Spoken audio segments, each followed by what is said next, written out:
What's up, everybody? Welcome to a new episode of Straight No Chaser Cowboys podcast. It's your boy, the host with the most, in the middle. I just changed. You don't know what I'm gonna do. So, with my guy JC and my guy D Brown for another episode. Gentlemen, how we feeling? Feeling pretty good, man. Feeling pretty good. Real It's good. Hey, yo, unseasonably warm in Dallas, Texas, man.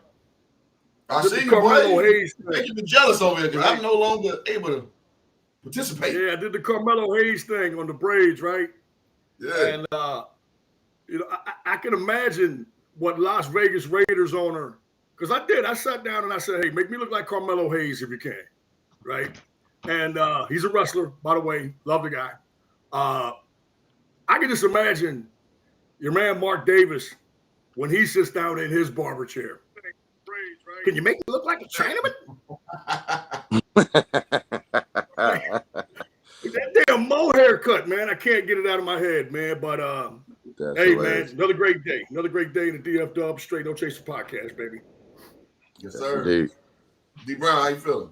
Man, feeling pretty good. It's been one hell of a football weekend, and it's unseasonably warm, man. It's classic patio weather. You know, Cliff, you spent some time here, bro. It was 90 degrees here yesterday. Oh wow. Yeah, 90 degrees without a cloud in the sky, bro. So I coached some AAU ball yesterday and went straight to the patio. Straight to the patio podcast. Let's go. Straight to the patio, baby. Yeah. Yes, now, that's what's up. Well, it's uncharacteristically cold out here in California. Wow. It's day 3 of the rain that's supposed to go like 8 whole days of rain. Yeah. I saw the mudslide warnings out there too. Yeah, so there's that. Yeah, man, it's not been raining this whole year. Like in 2020, it was raining like all the time. I was like, what they mean? It never rains in Southern California. 5 years later, okay, I see what they meant. Like it don't hardly rain out here. Hardly ever. Right. So I'm in hog heaven. If you can read between lines. So so moving right along. So, guys, I had to conjure up the spirit of, Deion Sanders. We got to get something going, maybe some little shirts, Big Nasty, Charles Haley. We need to get some spirit reinvigorated out there in Frisco, man, to get our Cowboys rolling, man. We got the Raiders, the most annoying. See, let me say something real quick. For all of y'all that say the Cowboys fans are annoying, I get it. Living in California, I get it. I do not like these California Cowboy fans. Sorry, that applies to you. I'm just saying I don't like y'all. However, the most annoying fan base, no matter where you go, is the Oakland, LA, Vegas Raiders. Can somebody say I'm lying on the panel? No, I've been in the old Oakland Coliseum, where they played. Saw them in LA too. I've not been to Vegas yet. Shout out to my little brother Mike. He's out there kicking it right now. Nice. For tomorrow's extravaganza. So I'm looking forward to going to Vegas. But man, I've seen them on the road. I've seen them in their home digs. Actually, when they came here a couple times, they I think they definitely topped the Cowboys fan in terms of just annoying as hell and obnoxious as hell. And probably I don't know if there's an unofficial stat, but that fan base has probably started the most in stands fights. Oh yeah. In NFL history, right? So yeah, they definitely take that title. And I wasn't even talking about that part, but yeah, D Brown, that's goddamn verse right Raiders there. fans will squabble over nothing. And it's always the old round, rotund, out of shape Latino dudes. It never fails. It never fails. Accountant by day, asshole by night, right? So, what you got, Jason? If you're fighting over fandom, right? Yeah. Like you're gonna stand up and fight for the Raiders, an organization who knows nothing about you. They don't know who you are, but you're gonna fight for them, right? Oh, yeah. Over fandom. You deserve to have your ass whipped. Right? I mean, if now again, this is the thing. Now I get this. I understand, man. Like, and I'm not talking, it does take 2 to tango, but hey, look, man, sometimes in life, and I can attest to this, a motherfucker just really wants to go. Yep. And they won't let you go. And you don't have no choice. Now, I'm not talking about the individual that's defending themselves. But if you're such a goof that you work yourself into a pervert wanting to fight someone over fandom, right? Jesus, Mary and Joseph, man. What are we doing? Yeah, Raider fans like that. It's, it's funny, right? Because it seems like the drama with the fist fights and shit is always out west. You know what I'm saying? San Francisco Giants, Dodgers games, right? Raiders games. Yeah. Right. And we all remember back in '81 where at Candlestick, where a San Francisco fan was lobbing bags of urine into the Cowboy fan section. Right. So, I mean, people get really passionate about football. They really do. I gotta come kill you. I gotta come choke you out. If you're doing stuff like I gotta come choke you out. I ain't gonna fight a little bit, but nah, you throw pee on me. It's not. It's time to go.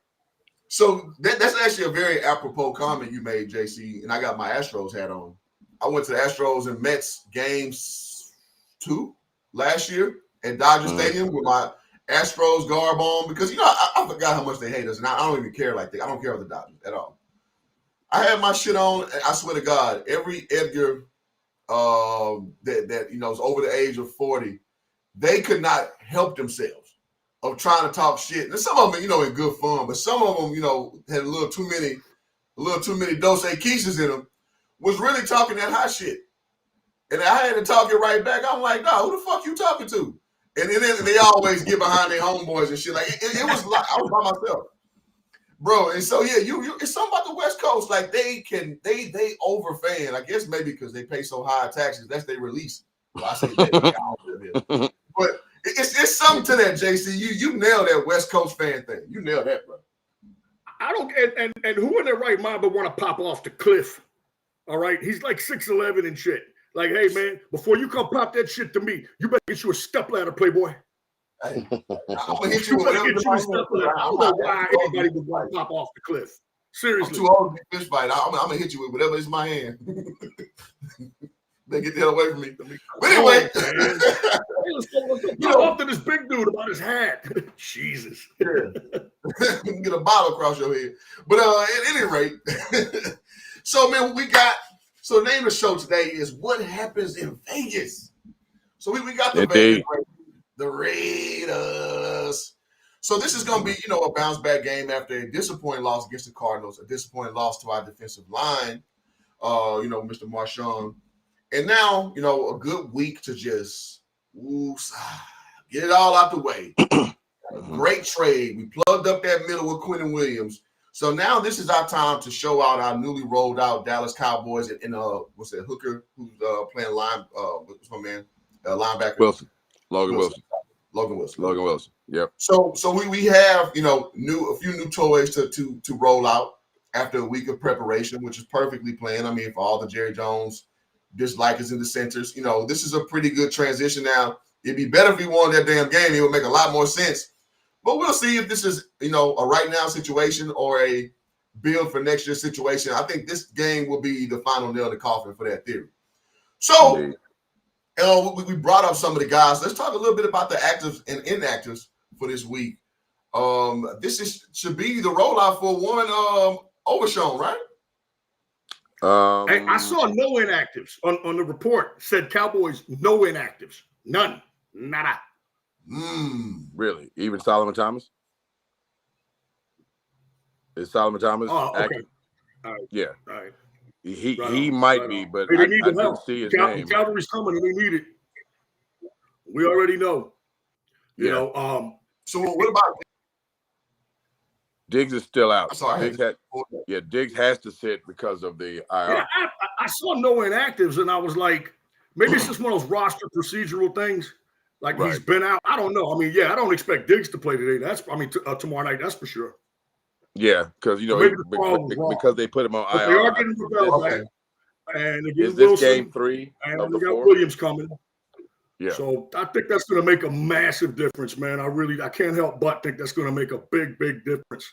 Against the Raiders, a team with the size and the power of the New York Yankees, the speed, the player development of the Brooklyn Dodgers, and the precision of Army, the Black Knights of the Hudson, the greatness of the Raiders.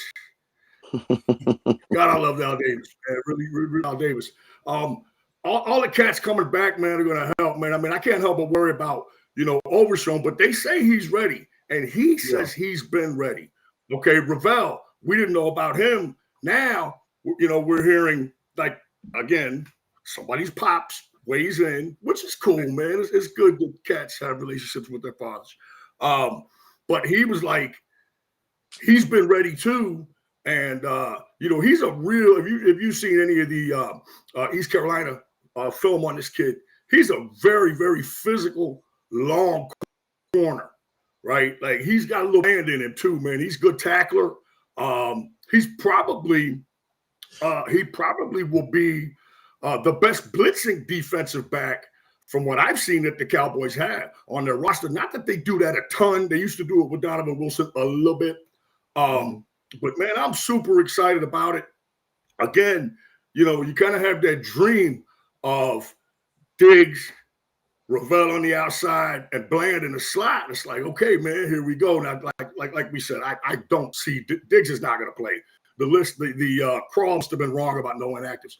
And again, they got until like 5 o'clock or some shit tomorrow to announce or whatever, who's playing and who's not.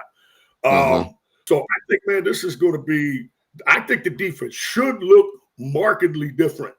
We always talk about everything happening at the point of attack in the line of scrimmage. You got a guy, Quinnen Williams, who, as we have said before on this show, a guy that he's like, when you think of the Jets, as bad as the Jets have been, the first guy I always thought of was Quinnen Williams, maybe Sauce, when Sauce was there, right? Like, a couple of good players, not a ton. But Quinnen was always the first guy that I kind of thought of, man, like, wow, what a player he is, just consistently top 5.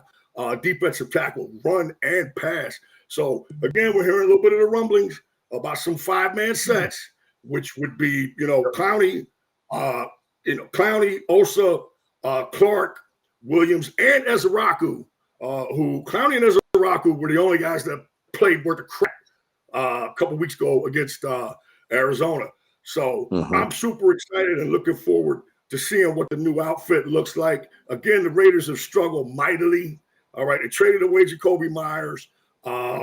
Geno Smith is not having a good season at all. Ginty has struggled because their offensive line is the most patchwork group in the NFL. They've had tons of injuries, and then they've had guys that just flat out can't play. So, it's still an NFL game. I want to temper any enthusiasm that I have afterwards, if I do indeed have said enthusiasm afterwards, because I'm expecting a Cowboy win, because it is the Raiders. But, hey, you got to get going sometime, and you can only play who's on the roster. So I'm looking forward to seeing all the new defensive cats. Absolutely. Well said. I mean, in this, so the official list of the inactives, Malik Hooker on the IR list, Solomon Thomas is out, Junior Thomas is out, Junior, however you pronounce that shit. Johnny Cornelius on the O-line, he is questionable. Asia Clark, safety, he's questionable. And, yeah, that's going to be the injured list updated from now. So, okay. So, so I guess we kind of have gone through that part of it. We see who's going to line up. And so, so we can move forward, man, to the prestigious Rodney. Right. An award, I mean, I love it. Pinky up as I have a drink.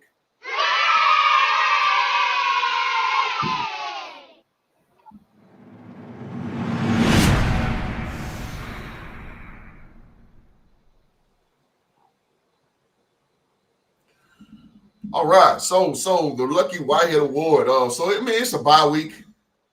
It's kind of making it a little rougher than usual to do it, but I'm gonna give it to Overshown, man, of giving us that nice little hope from last year to be out for 10 weeks, to play, to get active. I think he has a pitch count, so I'm gonna give mine to Overshown, man. Just I've been following him pretty handily, and he seems very excited to get out there. And I think that's a good caveat to this year of someone coming in with some fresh energy. That's a good pick, man. Yeah, that's a good pick, and for a good reason.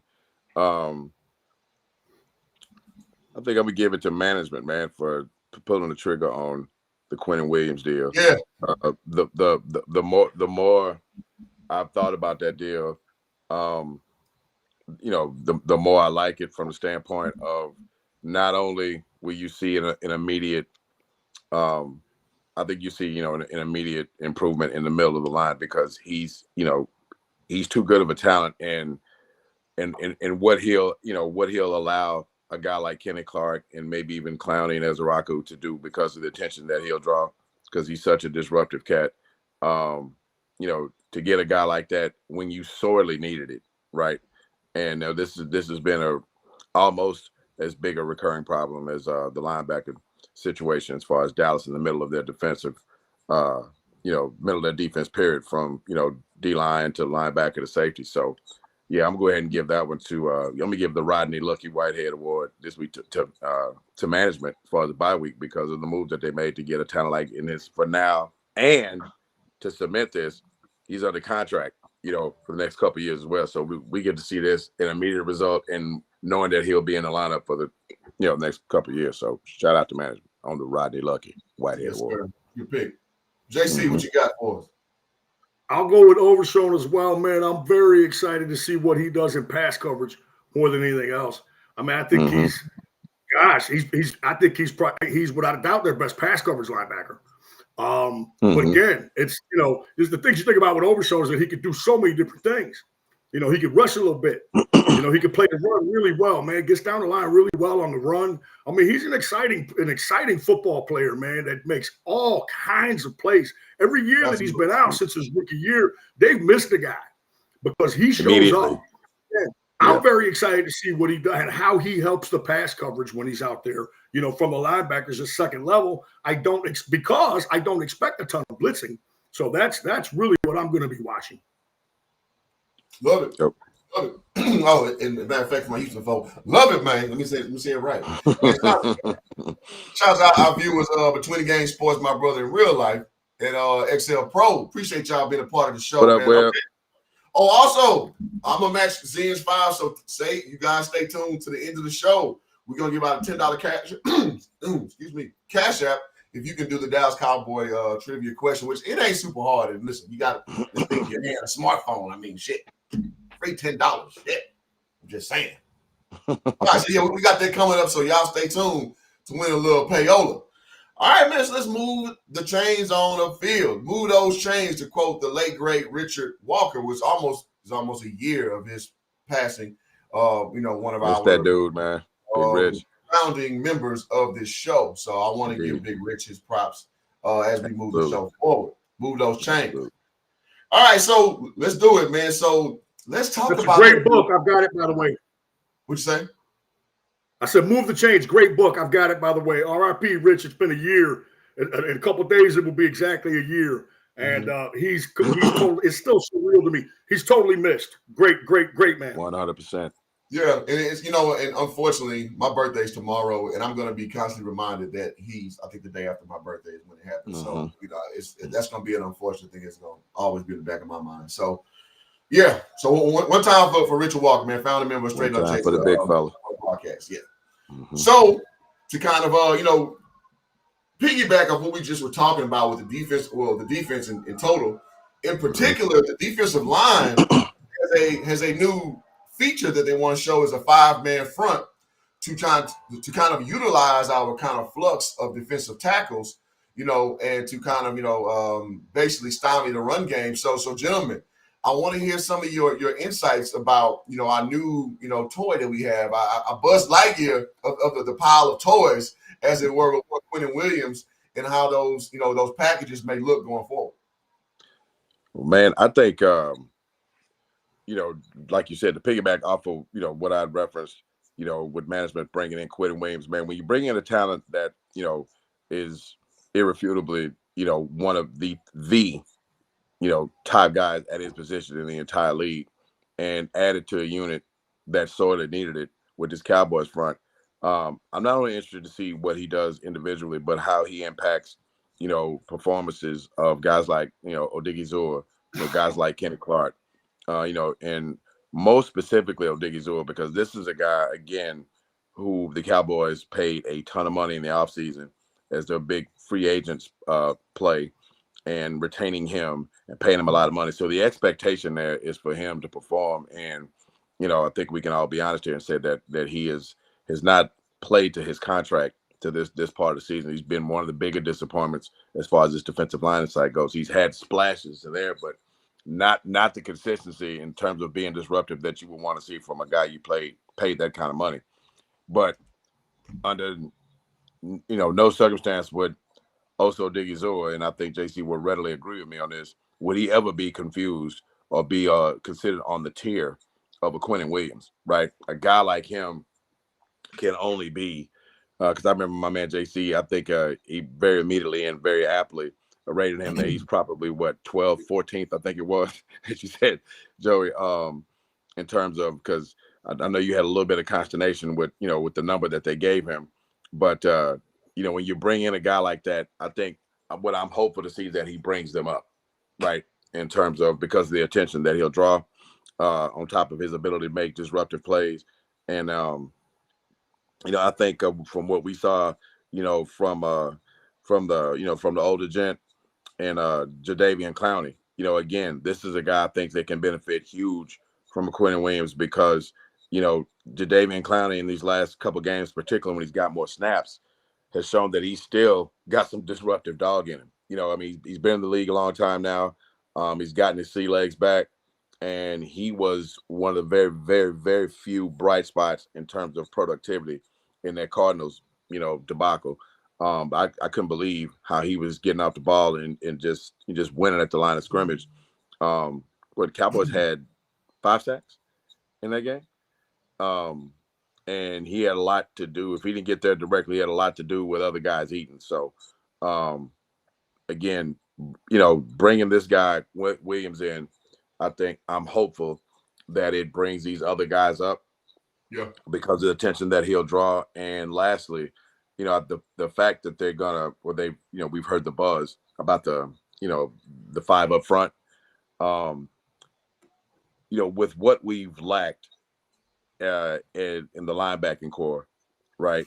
And you got a guy like Williams who can really, really just destroy the point of attack.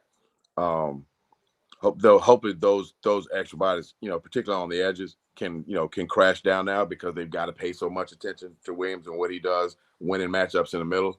Will help them, maybe secure the edges a lot better, because we can go highlight after highlight after highlight. How many really long runs have the Dallas defense given up on the edges, right? It's like their edges don't exist. It's like like a bad chicken in the hood whose edges don't exist. Yeah, I was just going there, dog. This is why I know we relate. I was like, bro, this it's like a hood chick before payday. She has no edges, right? So yeah, roguish, man. It's like, so yeah, she ain't quite got him laid yet. So hopefully that alignment, man, will with the addition of the big fella, help them secure edges, man, and look more like a disruptive unit. And if with Overshown, being able, because the guys are better occupied up front, and his ability, and I'm really anxious to see his ability with lateral move, because that was such a devastating injury that he had. I mean, the dude pretty much shredded his knee. So man, if he can be just 80% of what he was in terms of his lateral movement and his ability just to have that suddenness and that burst, because you got Williams and now hopefully Odighizuwa and Clark, really wrecking things up front. He can diagnose these plays and, get to those gaps like we've seen him be able to do. I went back and watched him Overshown tape, man. I was like, good God, they missed this dude. So I just hope everything just rolls off the presence of Williams, and that's what I'm hopeful to see, that he's not just going to do it all himself, be this Superman deal, but everybody comes up because he's there. Rising tide raises all boats. I like it. JC, what you got for us? Yeah, I agree. I think, well said, DB. I agree. I think that it's kind of a domino effect. Oh, real quick, if I could just interject on the hood chick thing. Don't you hate it when, like, they're fine as hell from the back, and then you're like, wow, look at that. And then they turn around and they got like a boiler and shit. And they're still rocking the midriff and they got the boiler out. Like, damn. Anyway. Hey, the story of my high school life. Go ahead. I gotta, exactly. Right. You don't know, like, Jesus Christ, is she 22 or is she 38? Right? I went to high school. I'm just envisioning it, right? They probably got sandals on and some fucking hot pants and shit. Anyway, my bad.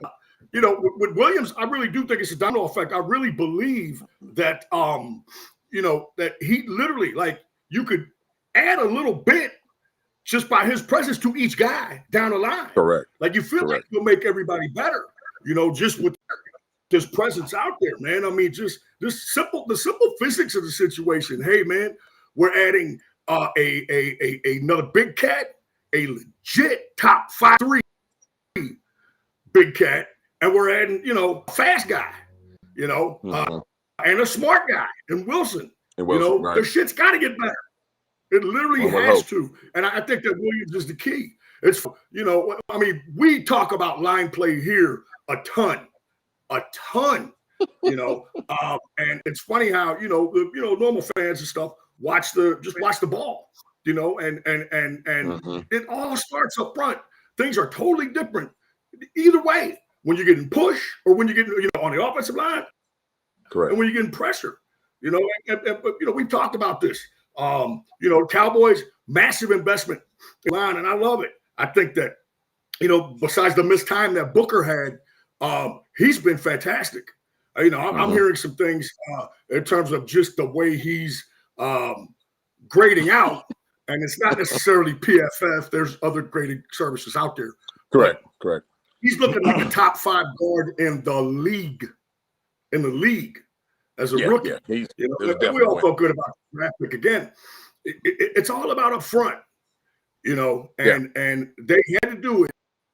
And because that unit up front, on both sides, but let's focus on, because that unit up front is such a symbiotic unit, if you will, in working together and so forth, right? You bring a cat in, right, and boom, oh shit, put 2 guys on it.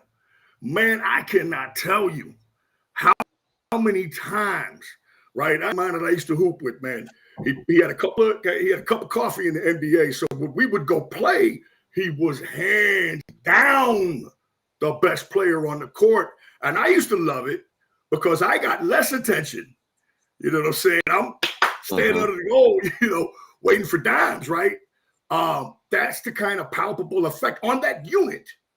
Okay, right. Now they still play better behind them. But hey, man, we're throwing a couple linebackers into the mix and a DB, right? But on that unit, man, I think it's going to be tangible, palpable. You're going to be able to see it, and I think definitely we're going to see some results from it. Is it enough? Most are speculating that the Cowboys, need to go 6-2. I don't think 6-2 gets them in now. If the two losses were, take your pick out of, Vegas, Chiefs, and Chargers, okay, and you won the rest of your conference games down the stretch, okay, you know what? You might have a shot. So to me, in reality, I think it's a 7-1 type thing, and we're past all of the must-win type shit. You're 2 below 500. Actually, because you got a tie, you're 2.5 below 500. So you got to start winning games, man. It starts with this one, and just go get the win, man. Just go get it. I feel like the Raiders, and I don't want to get into too much game analysis in terms of, I think they're going to play better than people think. They're at home. It's Monday night. All right. But the Cowboys, again, here we are again. Cowboys need to win this one, and I think the additions on defense are gonna ensure that happens. I'm fairly confident. I like it. Yeah, man. So I like the consensus that, basically you bring in what Colin Cowherd calls a force multiplier, who's young, Williams, and everybody kind of meets expectations. It's a funny thing about sports. Like when you get used to a certain thing, you get used to a certain thing. But when someone comes in with a different energy, people tend to meet, the level that the person is presenting. And I love using this reference. That I saw this video with these dogs, and like all these dogs were like in this 10-foot cage, and like all the dogs were like, chomping at the bits to get over the cage. I mean, it's 10 feet, so it's high as shit. And like one small dog was just like inching, and jumped over the cage. And guess what happened right after that? All them motherfuckers jumped out the cage. So it just kind of shows you that when somebody takes the, literally the roof off a situation, it shows like, no, this is the new expectation. People generally come meet it. Why is that? Because when you go back into the foxhole and practice, that person's probably gonna call you to the carpet, like, man, why the fuck you ain't doing this, that, and the third, right? But if the status quo is, you tried your best, you did what you could do. When somebody like, nah, that ain't good enough. You'd be surprised, like human psychology, people will meet a different level once you set a different expectation. Absolutely. So how that goes by the numbers for our lowly Matt Eberflus influence defense. So far, we are second to last. Huh? Cliff, did you say multiplier? I'm sorry to interrupt, but did you say force multiplier? That's fucking awesome. That's the word that's the phrase I was looking for. Force multiplier. You heard that phrase here on Straight No Chaser. I love that. That's what I was thinking. My bad. Please continue, sir. Well, I did borrow that from Colin Cowherd. I'm just keep it real. He did say that. So force multiplier. I love that. It's not used a lot though. So I'll take the backdoor action. Pause. All right, so the Cowboys are second to last in yards allowed at 397 yards per game, and that's just not good enough. I'm sorry, it's just not good enough. As far as pressuring the quarterback, in a tangible way, we are 20th in the NFL at 20 sacks. Our current sack leader is Ninja. That's James Houston with 3.5 sacks. Jesus, I'm surprised they're that high. The who? The total numbers that they ranked 20th. Yeah. I'm surprised it's 20. To be frank with you, I'm surprised. Like 20 ain't the most horrible thing in the world. We better than 12 other motherfuckers out there. So just saying. Also in turnovers, we are -4. The turnover difference at -4 at 20th. So by the numbers, this is how good, quote unquote, or bad for that matter, our defense is. So we definitely have a lot of room for improvement, especially with total yards given up. And I want to say, I think in pass yards given up, we're number 20th as well. So like 250 some odd, right? Yeah.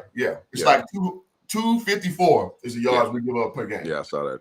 Yeah. So listen, man, we ain't the worst thing in the world, but we damn sure ain't good. So that kind of, gives some insight, and we'll talk about that with the predictions with one Geno Smith and one Alshon Jeanty of how that translates to them kind of getting their rocks off against an equally bad team on Monday. All right, so and before we get to the next segment, y'all, can you do me a favor? Can y'all hit the like button? Subscribe if you are new. And do also, that. Come on, man. At the end of the show, man, we got a nice giveaway for $10 on the Cash App if you can name our Dallas Cowboy trivia. So y'all can just do a solid. And also, like and subscribe to the Pass the Joint podcast as well. That's hosting this live stream with my man Jay Pastor on the boards. All right, let's move forward. So before we get to the predictions, we talked about this a little bit, but let's get back into it about the secondary room. As you know, my second round pick, Revel, is about to come back, into the fold, I believe. And, Deron Bland off of the embarrassing meme, literally getting on his ass 2 Mondays ago. There's a lot to be desired. Gentlemen, what are some of the insights about our secondary and what can we, can we expect as far as, having a way better performance after giving up that, that P, like I told y'all that could have happened. Yeah. That did happen with one backup quarterback, Jacoby Brissett. Gentlemen, your thoughts on our secondary and how we're going to look going forward? Free Wi-Fi. I love it. Yeah, I like that. No fly zone. Shout out to them, man. Let's go. The pressure up front's got to help. It's the pressure up front's got to help. Those two units kind of, work in conjunction with one another. And like I said, the pressure's got to help, and it will if they get some good pressure. God, they're 20th in sacks. That stuns me. I didn't think they'd be that high. If they get some good pressure, in addition to, when you neutralize the run game, you make the passing situations more predictable. Which that's what you want to do. You want to give 2nd and 8, 2nd and 9. Genty has not had a great year. That's not completely on him. I've seen the kid play. He runs hard. He does run hard, and he hasn't laid it on the ground that much. That's my understanding. The problem has just been that with their offensive line. With that secondary once again, this is the thing. We've talked about this. When you start putting new people in there, and all we've heard about is this communication thing, it's going to be an adjustment. It's going to be an adjustment. I don't think it's a coincidence. Again, we're referencing, our guy, Big Dan Campbell, and his secondary that has just been racked by injuries, and they're still, 8th, 10th, or whatever it is, at passing yards. And I think that's in large part because they are a man-heavy team. You talk about somebody dying on a hill, they go man-heavy. So when you bring a new guy in, it's like, all right, man, this cat's yours. This particular play, this cat is yours. Follow his ass around, and I think that does make transition easier. And, you keep hearing a lot about that, with the communication and Williams and Wilson, they dove into the playbook as soon as they got here. No problems there. Ravel and Overshown have been in the thing already. Okay. But I still expect some transition issues, in terms of, with the secondary and their quote unquote communication, which we keep hearing that word all the time. The main thing, man, is, fucking Brock Bowers, that bastard, probably the best tight end in the league in only his second year. Okay. This cat is difficult to deal with. You bracket him and they do stuff off of it. When you have, if you look at KC, their whole offense, man, with the changes that they've had at wide receiver, man, is because they have a really good tight end. I've just studied those guys relentlessly and the stuff they do with the tight end and off of the tight end. But you got to have competent people, along with him. And they, like I said, they just shipped out Myers, one of their better receivers. Bowers to me is the guy that really represents, and so to me, that's going to be linebackers. That's going to be bracket. Okay. You're going to really pay attention to this guy. You can't let him beat you because he can. He's tough. All right. And so, you're going to be looking at some play action and stuff like that. So this is where, you've got Genty. They want to get Genty going. You've got Bowers. What does that say? Play action. Get that tight end off. See if you can run the football and get that tight end off. And we all know, that play action, it creates that millisecond of hesitation, that you want, whether you're running the ball well or not. If you're committed to running the ball, that play action, you're still going to get that stop, freeze, that come down that you want when you do it. So we're going to see how the communication's going. We're going to see if they've made adjustments to their coverages, all right, which I feel like they have to have done that. All right, we're going to see. This is going to be, again, man, the Raiders have not been very good.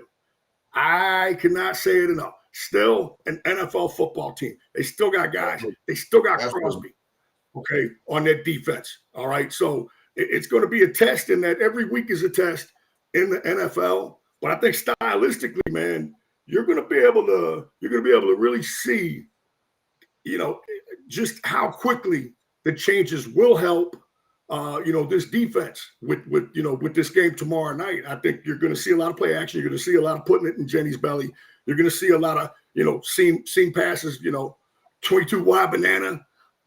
You're going to see a lot of that tomorrow night. And so it's going to be a good test. It's going to be a good test, despite the Raiders' record.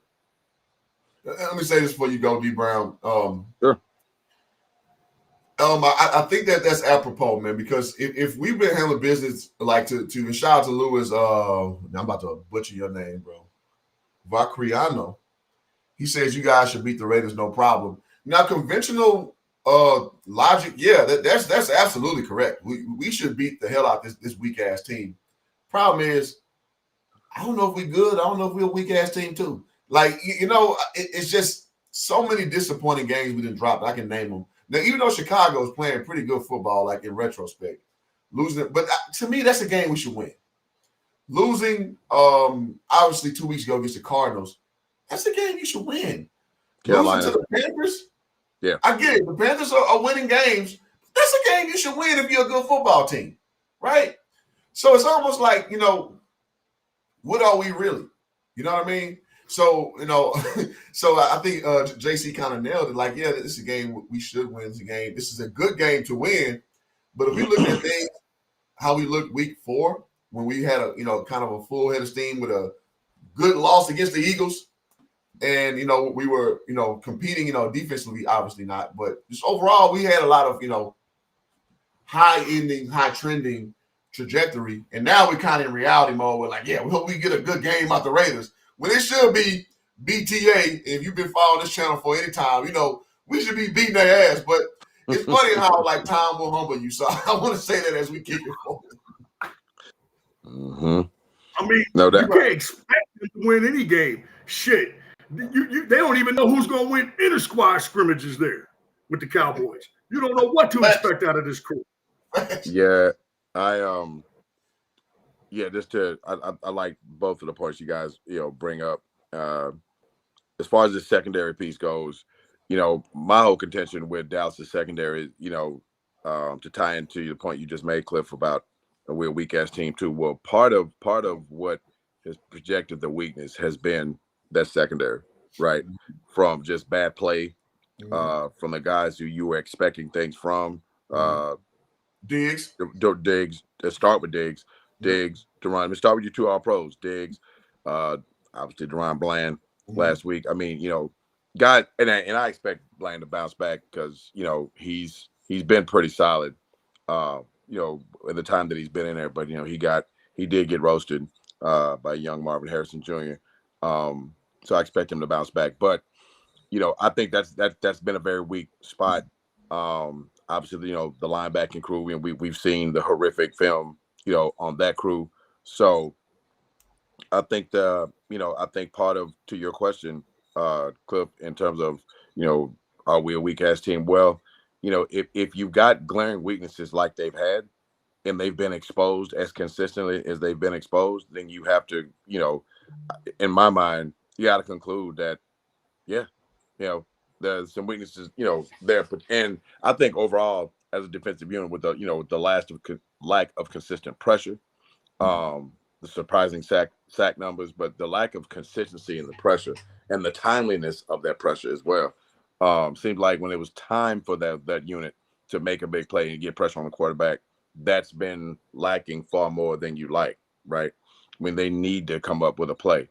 But the linebacking core in the back end has absolutely been a weakness. And, yes, they've had guys out. JC very appropriately referenced the Detroit Lions and their ability to overcome some pretty devastating injuries and still just, be Detroit, which has just been get after it, dominant deal. So, Cliff, from the hooping days, man, from organized ball, even in pickup, man, we man it up and the guy's cooking you, that might be a bigger fight than anything. He's like, bro, you gonna hold this motherfucker or what? So, you know what I'm saying? It's like, bro, hold your man, bro. You know what I'm saying? It's like, yeah, so the pride thing was referenced in pre-show, and from my guys then, and that's where a pride thing, you tend, as the professional athlete, he's like, man, look, today, I'm gonna focus on my technique. Today, I'm gonna focus on my responsibilities in this assignment, man, because I mean, not to drop my man in the high, in the catfish grease, but I'm not gonna have film like Deron Bland had, last time we played. I'm just not gonna do that. That's some Amor mixtape, hot sauce, brown shit right there. Exactly right. So, maybe like we've referenced a couple times in the show today, maybe the residual effect of having, bringing in a guy like like Williams. And hey, let's talk about, even with what, Wilson can bring them from an intelligence, being able to diagnose a play standpoint, right? Man, maybe they help, guys step in the right direction, or be in the right spots before the play. Reading more about him in this bye week, in this off time, that's one of the things that he really, he's like really been touted for as far as his career is being able to quickly and intelligently diagnose plays will help. We've seen some of that film. They could use that too. So, and maybe that helps that back end as well. But I think, just from the lack of production from those you expected, the lack of, I think the fall off in talent from those who have been asked to play, right, has been evident. And that's what gives you, concern going into, the Raiders have had a horrible year. Geno's not been good and what have you, but I don't want him to repeat the performances of other quarterbacks that we've talked about prior to seeing the Cowboys, and they look like world beaters having played them, right? So we'll see what happens. And, maybe, like my man JC often references, let's have some pride, boys. Where's your pride? So maybe they shore it up with their new additions. And pride. Yeah, that pride, man. It's shore it up with the new additions, particularly in that secondary. And, and just, get some PBUs. I'm not even looking for I would love to see a pick or two, but man, just get some good old passes defense, some pass breakups, some good PBUs out here, and just make a play when the ball comes your way. Make a play, damn it, make a goddamn play. Yep, make a damn play. Straight up, man. Like, again, to quote JC, have some pride, boys. Yes, sir. Pride. Absolutely. So you said that they were -4 in turnovers? -4. God, that's even worse than I thought. You could probably count, and you know what? We probably go back and count up on one hand, what I'm saying, on both sides, right? Because it's not like Dak's thrown a ton of interceptions and he had a ton of fumbles. But yeah, they get it's like last year. Last year they got sacked, but they didn't get turnovers. Correct. And those are critical. Those are absolutely critical. When a team is getting the better of you, and you're like, damn, we can't get stops. Right. Can we get a turnover? Well, no, it's not likely. In the NFL, this ain't college. This ain't like A&M in South Carolina yesterday, where A&M's just sort of farting around all over the place. Yeah, come back and win. Man, you start doing that shit in the NFL, man, these guys don't say, okay, cool, we're moving the ball. Now, let's just give it to them. Let's lay it on the ground. Let's throw it to the other guys. That doesn't happen, man. That window narrows and narrows and narrows as you're, when you're getting the better of somebody, as Cliff says, putting that boot to ass, BTA, right? You keep doing it, and it narrows what you do in terms of risk-taking and play calling, as it should. That's what coaches are for. You know what I'm saying? Just to monitor and maintain and remind and so forth, and to play the percentages. In the NFL, man, like that window, it starts to squeeze on you when the other team starts getting the better of you. And again, that you don't, we talked about it all the time. Come out and get off to a quick start.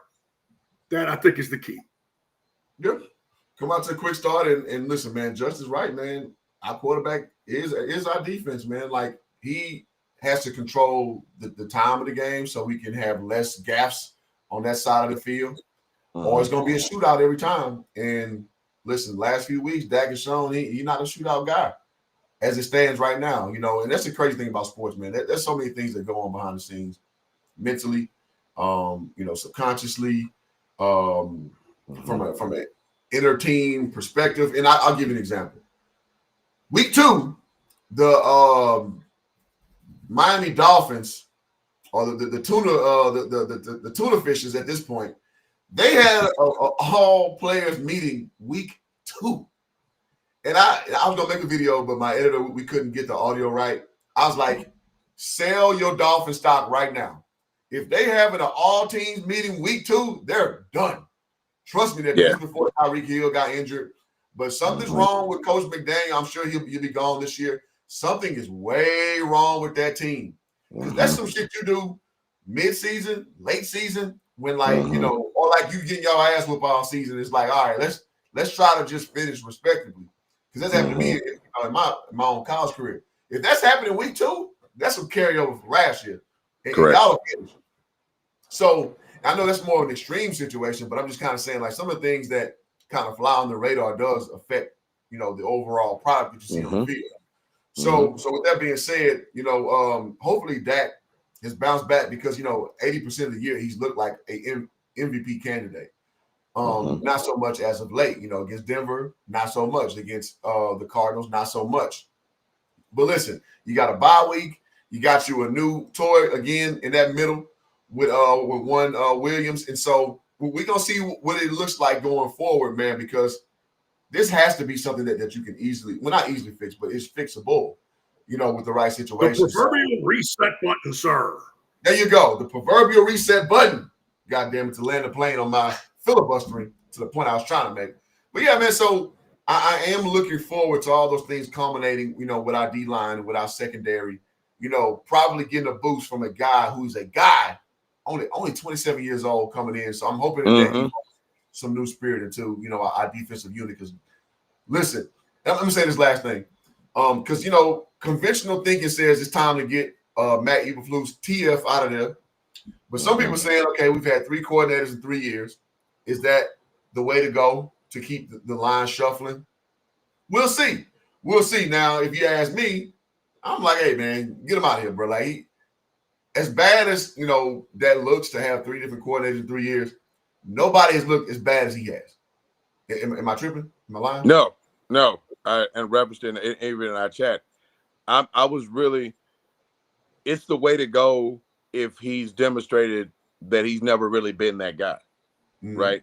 It's kind of like Al Harris. It's kind of like D'Angelo Russell with the Mavericks.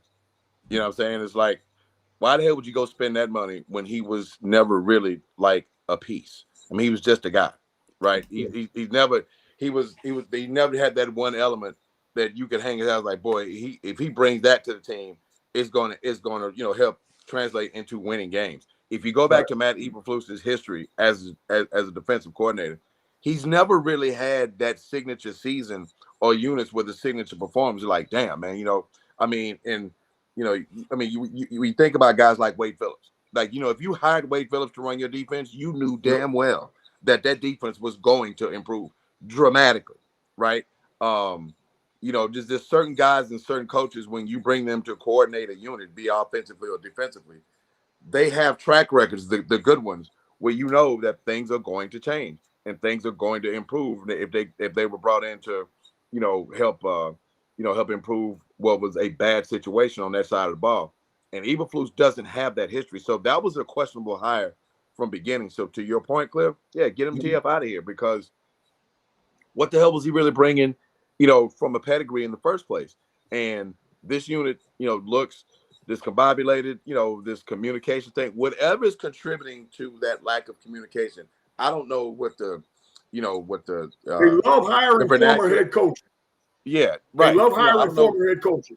Right. Yeah. I don't know what the vernacular is in terms of how they communicate or what have you. Of not that intimately familiar, with how they do things. But whatever it is, it's translating to guys looking like, the Three Stooges, and you can play the Benny Hill music because you got guys running through the secondary, just like, and the guys are pointing, the Spider-Man meme where you're pointing and these guys everybody pointing the same again. It's like you got crisscross and they look completely disjointed, and they've done that for too many times. And it's like I said before, coordinators get big checks. Your whole job description is to coordinate. You got to coordinate the thing, man. You got to, yeah. You got the mushroom belt has to match the mushroom lining, bro. It has to coordinate, and it just hadn't happened. So, it's the Eberflus point, man.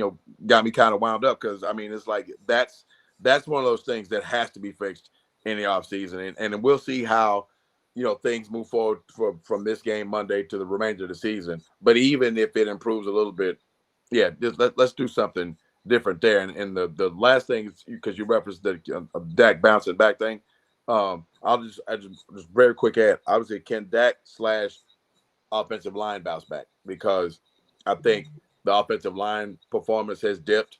And we have to be reminded that these are still really young guys finding their way. Booker, to Joey's point earlier, has been really, really good. I think they've absolutely nailed it as far as the investment of the first round pick in him. But as a unit, they've dipped a little bit. Dax has seen, I think, markedly increased pressure from, and a lot of times even from the front four. They in Denver, and even in Arizona, they just got whipped up front. And I think that directly affects Dak's performance. So I think as that unit within the unit goes, I love to see them, Dak and Slash, the OL, bounce back because that's going to help the run game. That's going to help Dak do what he does to utilize these weapons he's got on the outside and in Big Jake. So we'll hope that'll translate too. But even Flus, tell your ass. There it is. There doggone it is. D'Angelo Russell had 28 points the other night. Get off D'Angelo. They lost, but don't worry about that. Hey, that is D-Lo. I've seen it on the Lakers twice. That's what D-Lo do. He gonna frustrate the hell out of you when the smoke clears. You be like, get this dude the hell out of here. 2 times I've seen it happen. So I'm just saying.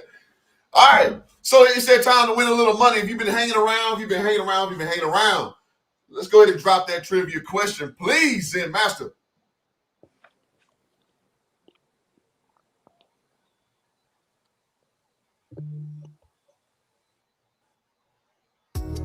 All right, so guys, we have 30 seconds. The Cowboys started their legend in 1960. Their record was 0-11-1. They were led by an 8th season and former Washington Redskin quarterback. Who was it who had the touchdown? I can't see the rest. That's a good one. I bet Cliff knows that. I bet DB knows this one. That was his rest of the question. 0-11-1. They were led by an 8th season and former Washington Redskin quarterback. Oh, yeah. Absolutely not. Smartphones are allowed. And I wasn't born yet, but I wasn't far. Yeah, no, it's wild. They had these things called books and shit. That you could find out about stuff that happened before you were born. Way too much.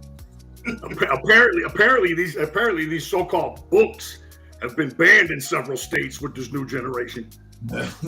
Hey, my second to last year teaching, I taught English in middle school. I told my kids you can write a book report. You can use 2 online sources, not Wikipedia. Boy, it was like telling them they had to go and cultivate a society from ground up. It's like, what you mean we can't use Wikipedia? Yeah. Wikipedia That's a great question, by the way. Good job, Zen. That was I don't know, Zen, was that you or Cliff? I don't know who came up with that. Was Zen. Zen, that was a good look, man. That's a show enough trivia question. I like those. I like it. All right, so nobody got it in the chat, guys. That's $10 you could have had in your pocket. That's coffee money. That's a little bit half pint Crown Royal money. What you doing? So the answer to our trivia question is the great Eddie Lawton. It's Eddie LeBaron, correct? Yep. Eddie LeBaron, 5'7". Yep. The 5'7" Eddie LeBaron. He was a good little football player, but hey, 12-25 ain't a good ratio. I damn sure ain't know that because that's way before my time. Eddie LeBaron. Yep. Eddie LeBaron. All right, man. So next week, man, hey, you guys got a chance to put a little change in your pocket. So let's move it on. So we kind of teased this already, but let's talk about Dak Prescott bouncing back, and then we'll go into our predictions, and then we'll turn you loose and go watch some football. So let's talk about it, man. So we teased it already that Dak has not had a great 2 weeks after being one of the top quarterbacks in the NFL. So let's just talk about some of the things. I guess we can do it this way. What are some of the things that he needs to do to get to the point where, he can bounce back to that level that he was with this new reinvigorated, defensive line and now help in the secondary? Just better OL play and not press. When I say not press, there was the one play in particular, I think right before halftime of the Denver game, where there were points on the board. They were well within Brandon Aubrey's range. I think it was right before half of that game. And he tried to press one right down the seam to Jake Ferguson. It was like Dak. That's a play that Dak had made, prior to that all season long. And just trying to get too much. And I think Dak, internally, Dak, obviously, Dak is, as seasoned as he is, and he gets to the mic knowing he's a face. He says a lot of the right things, very politically correct, and everything that goes with that. But I know Dak has probably looked at this thing and feels as some of those losses that we talked about were mounting, right? These are games that that were there to be had, and they didn't get them. So now at that point of the season, and actually reflecting for the last 2 weeks, I think Dak has pressed a little bit. So individually, I think just get back to being that guy in terms of having the command at the line of scrimmage, taking what's given even under duress. Maybe getting back to using his legs a little bit, like he was in the early part of the season, which was very timely and very productive. Even on those 4 or 6 yard stats, keep them out of 2nd and 9, 2nd and 8, or behind the chains. You got a much more manageable third downs where you can utilize your weapons. And I think in order for him to do that individually or be more efficient and effective individually, his big fellas up front, have got to get back to doing a little bit better job, closer to the job that they were doing prior to this little skid that Dak's been on. But if there's one guy that, because I've seen him do it, if I one guy I fully expect to get back on his game and play to the level he's capable of playing at, is Dak. Well said. I think that the coach also has to help him a little bit. I think if they're having protection busts, go hard with the run. Go hard with the run. Don't do anything stupid.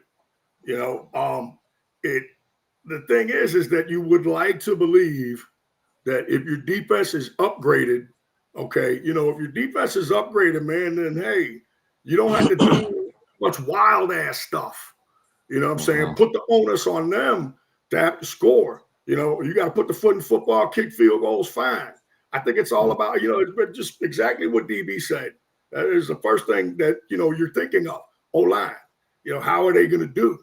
And it's still, it's still up in the air as to how they're going to do, with the, the inconsistency, from the tackles. I mean, that just kills you. They built a great pocket. These tackles have got to start playing a lot better, man. Be deliberate. Okay. You can be deliberate. You can slow it down, take the air out of the football. You don't have to be in a rush to look all fly and shit. You need to win the game. That's when we talk about a big reset, they don't have to come out and, just set the world on fire. Just get a dub. Get a dub, and then we'll go back and look at how, you could have played better. But the thing is to get a dub. And so that's by hook or by crook. Okay. If you got to slow it down and run it a little bit more, man, and do just that. 3, 5, 2, whatever. Boom. Get up. Be deliberate. Be slow. Walk back to the huddle. Line it up and do it again, man, if you can't pass block. All right? That's the main thing. I mean, if we all, I think, feel like that if Dak has time, or Dequarius, as Cam Newton called him, if he's got time, he'll be just fine. Dequarius will be just fine if he's got time. As long as he's got time to throw, he'll be good to go. So again, here we are again. It's the inconsistency of the tackles in the O-line. That's what we're banking on. They've got to be better. They have not been very good pass blocking these past couple of games. It's been bad. Yes. All right. So got to be better up front. Yeah, man. So I wrote down a few notes about things that Dak need to do. And a few problems is, like JC kind of was lamenting too, of being deliberate. Like we got to stop getting cute on these gotta have it downs. We got to get to plays that, when you run the numbers, football's full of analytics that that this play will work in this situation. Get the first and keep the chains moving. Like we're getting cute with Dak sometimes, and I get it, man. He's taking that step up to be a guy. But when we should, be going, short yards, we're like 3rd and 6, and he's looking for Pickens up top, and it's a botch throw, and we're off the field punting it. Like we gotta mitigate those opportunities, because we're reverting back to those situations. I always say that we going for these unnecessary field goal situations, or we put in these 4th down situations that we're not converting. Again, we're kicking those, what I call cowboy touchdowns, which are field goals, right? So we got to mitigate those stalled drives. Like Dak has to just listen, man. If you got to go back to Jason Witten mode, like, yo, it's 3rd and 4, you get your fat ass out to that damn flat. Hey, toe tap, fall your fat ass down 4 yards, move the chains. Like, that's what it need to be. We need to get situational football right, man. Like, because I'll give you an example. Denver. Come out, get an interception, start the game off. We, get a turnover, and we got command of the game. Our drive does nothing. Like, you should have dialed up with all them goddamn weapons you get. And I get it. The O-line has not been great, but that's kind of been tantamount of Dak's career. Either elite O-line and then a patchwork O-line. Elite O-line, then a not so great O-line. At this point, like, you should understand what you have going as far as, like, if your O-line is not giving you good protection, you got to have your quick outs, man. You got to have your quick reads. Get the ball out because you got an infinite amount of weapons, or get the run game going so they can respect the fact that, you will and can do that with a very capable running back, rather. Now, I don't know what Jaden Blue has going on, but I mean, Williams is more than enough. He's shown that he can be our bell, right? So, and we may need to get some more, like, some looks of motion. Like, I mean, we look good the first 3 weeks, just having guys in motion, having them guess. Now, I understand if film comes out, you start to see patterns, and the same thing doesn't work. But I'm just sorry, man. You got George Pickens, you got CeeDee Lamb, you got Ferg, you got fucking Turpin. We even talk about Turpin this whole stream. Like, you got infinite amount of weapons. So again, if you got to get some out quick, like, this is a combination of all the iterations of Dak Prescott has been throughout his career. At first, being they call him Dink and Dacker, being making a safe play every time, and then becoming the gaudy stats Dak Prescott of 2020. He's putting up league MVP numbers. So now, like, it's almost like watching Pat Mahomes. Pat Mahomes can be whatever you need him to be. You need him just to play down the distance. Just move the chains. He can do that. If you need him to sling that bitch 70 yards, he can do that. It's all of a combination. We talk about a team with no defense. I mean, that was him last year, like having to play and a shot of your line at that, right? But he's still receivers that couldn't catch. And they got Juju McSchuster. You know what I'm saying? Juju, what is his last name? How you say his last name? Smith. Smith-Schuster. Yeah. Mm-hmm. Like, that's a retread guy. You know what I mean? And Xavier Worthy, a nice young lion, but Hollywood Brown been out for significant time. Like, he had a lot of success with a lot of bum ass receivers. If we just being honest, right? Mm-hmm. So Dak Prescott, I mean, I know he'll never be a Pat Mahomes, but like, when does he hit that level when, like, okay, all these things are not right, but I'm gonna get y'all right. Get to your spots. I'm gonna get you to where the ball needs to be, and we're gonna win this goddamn football game. And it's like kind of what Will's comment was, like, he wants to be an overall pleaser. Sometimes you gotta let everybody know to get their shit together, and that's just that's pretty much encapsulates my point. It's like, so when do you walk that walk the entire season? Like, I get it, everything ain't perfect around you. Your defense is trash, but I watched that same guy. The guy you replaced behind center with no defense when one Tony Romo light that motherfucking scoreboard up with nothing going on in the defensive end. 4 of his first 5 years, he did that. Come on. And those 8 and 8. The 8 and 8, yeah. The 8 and 8 teams, all 3 of those teams had no business seeing 8 wins. Absolutely. To your point. So I love the point you're making. So would you say, JC? Yep. It's an anomaly that you go 8 and 8 when your quarterback plays that good. And just real quick, bye week, Javonte Williams is averaging about 16 carries a game. Today would be a great day, man, to get him up to 20. I mean, tomorrow night could be a time where it'd be perfect for him to ramp it up and maybe get 20 carries. I think it sets up perfectly, man, to feed it to him a little bit more. Absolutely. And so to kind of land the plane on my thesis, watching some quarterbacks do a lot with a little, it's kind of time, because I've seen Dak this year take a huge step forward and regress a little bit. So it's like, if you're that guy who you've shown me to be, because I'm very high on Dak when I was kind of indifferent to, like, wanting to get the fuck out of here about 3-4 years ago. So now, I've settled my own fanship. So it's time for you to be as good as advertised. It's time to get back in your bag, because you've been in your bag all year long. And lead these guys to victory, because you got that help on defense now in the secondary, as we talked about, and definitely on that D-line. So it's no excuses, man. Put up a shut up as far as I'm concerned with Dak Prescott. There it is. Yeah, I love the point about getting them. You know what's not working, so getting them into plays, and I think to mesh JC's point too, his coach has to help him out there too. Um, in terms of because they are in sync in terms of the offensive game plan and the flow as things are going, what their plan was going into the game, how things are developing as the game unfolds. So they both are being held to that standard as the play caller, as the guy pulling the trigger. You get up there. We know Dak has full autonomy to get them in and out of the plays that he sees once in the line, and he's shown that propensity to be that guy for most of this season. The last couple of weeks he hasn't, regardless of some of the tackle chaos that JC referenced, which has not been good. But combat that would getting him out of that deal would look to be a obvious passing situation. Check to a play where you got to draw. Where you got these guys getting upfield and you run right past them. Just to help, like you said, mitigate some of those situations where we're not kicking it or scoring the Cowboy touchdowns, as you said. But this is a guy.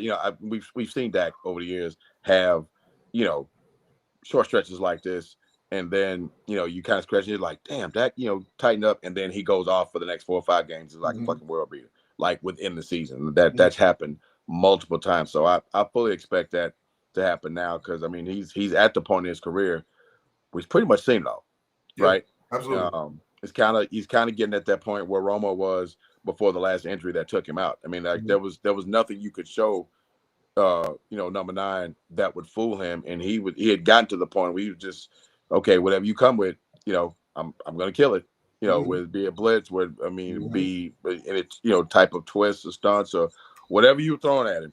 He had gotten to that point, because he had natural ability anyway.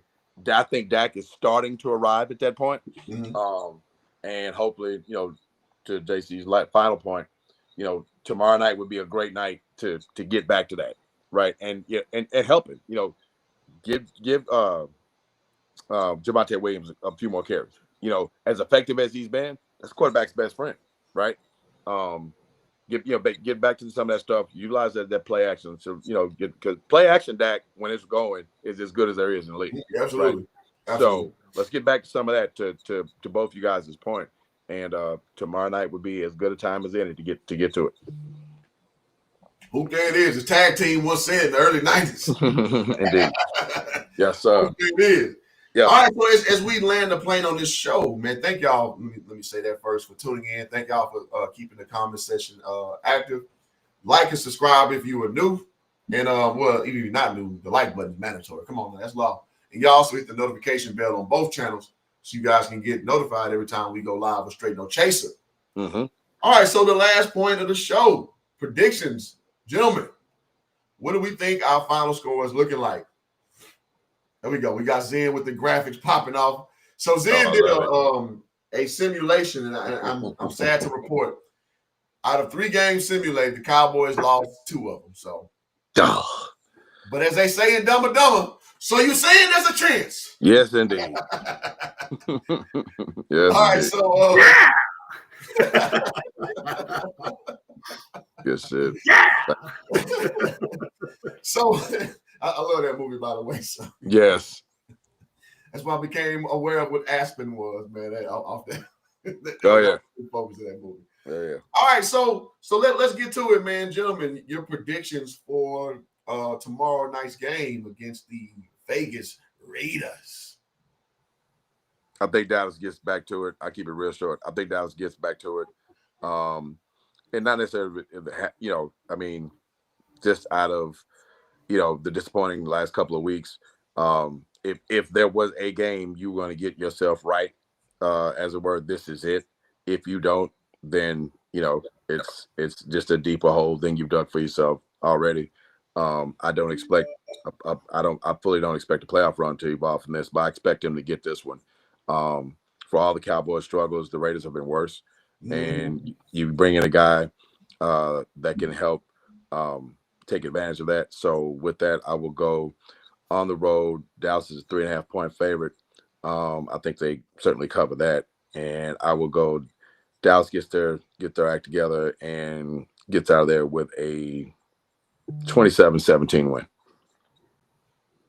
27-17. JC, what you got for us? Nice. Love, going to stay with the weird score thing, and I'm going to go Cowboys 22, 5 field goals. All right. And the Raiders 16, 3 of their own. I think it'll be more competitive than what we believe it should be with the new additions and so forth in the transition that we talked about. But the thing is, just get the dub, man. 22-16, Cowboys win. On to the next. On to the next. Okay. Well, just real quick before I drop my prediction, I want to just show who the Raiders are by the numbers. Again, being 2-7. Listen, man, this team sucks, man. They got the dub at Patriots. Now that's a quality win. Here's the problem. That was week 1. That's before all the. That's when you play on pride and all that. So you got to kind of take those early games with a grain of salt, i.e., us playing the Eagles to a stalemate almost. Since then, they lost the Chargers 20-9, the Commanders 41-24. Tough loss to the Bears 25-24. Colts just beat the hell out of them 40-6. The other win came against the freaking Titans. As Young Thug say, whoop-de-doo.